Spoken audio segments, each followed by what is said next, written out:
Avez-vous la bonne priorité? Avez-vous les bonnes priorités? C'est la question que j'aimerais vous poser aujourd'hui. Et juste si je peux partager quelque chose avec vous, c'est une question que je me suis dit, si on me l'aurait posée il y a 5 ans, j'aurais probablement répondu haut la main, oui, j'ai les bonnes priorités parce que je prends soin de ma maison, je prends soin de mon mari, mes enfants, mon foyer, l'église locale, je suis pleinement investie, je suis dans mon travail, je suis auprès de ma famille, auprès de mes amis. J'aurais pu me dire que j'avais les bonnes priorités à l'époque et si on m'aurait posé la question, j'aurais dit oui, certainement.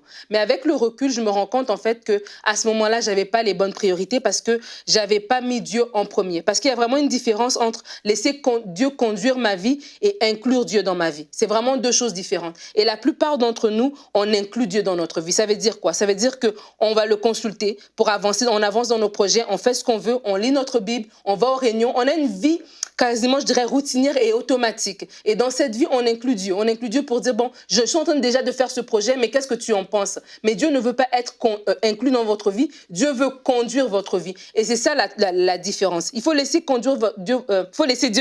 conduire votre vie. Et quand on fait ça, c'est qu'on est entièrement malléable dans les mains de Dieu. C'est qu'on lui laisse prendre le dessus. On lui laisse, en fait, nous diriger. On lui laisse décider. On ne le consulte pas, mais c'est lui, en fait, qui nous révèle au fil du temps, au fil des saisons dans lesquelles on est, quelle est sa volonté pour nous. Et ça, c'est très important. Lorsqu'on parle de priorité, je vous encourage à mettre Dieu comme étant la priorité par excellence. Parce que quand Dieu marche devant vous, ben c'est clair que le reste va venir. Mais aujourd'hui, malheureusement, on a tendance à inverser les choses. Et la Bible dit dans Proverbe 24, verset 27, « Assure ton travail au dehors, prépare bien tes champs, après cela, tu pourras bâtir ta maison. » Et dans ce verset, on voit qu'il y a une séquence d'actions qui permet un bon résultat. Dans ce cas-ci, c'est préparer les choses, puis après, tu pourras bâtir ta maison. Mais je crois aussi que dans notre vie, il y a une séquence d'actions qui va pouvoir donner des bons résultats. Et cette séquence d'actions, c'est mettre Dieu en premier. Cette séquence d'actions, c'est de connaître l'ordre divin, de dire, avant toute chose, je mets Dieu avant. Et c'est Dieu qui conduit mes pas, c'est Dieu qui conduit mes projets.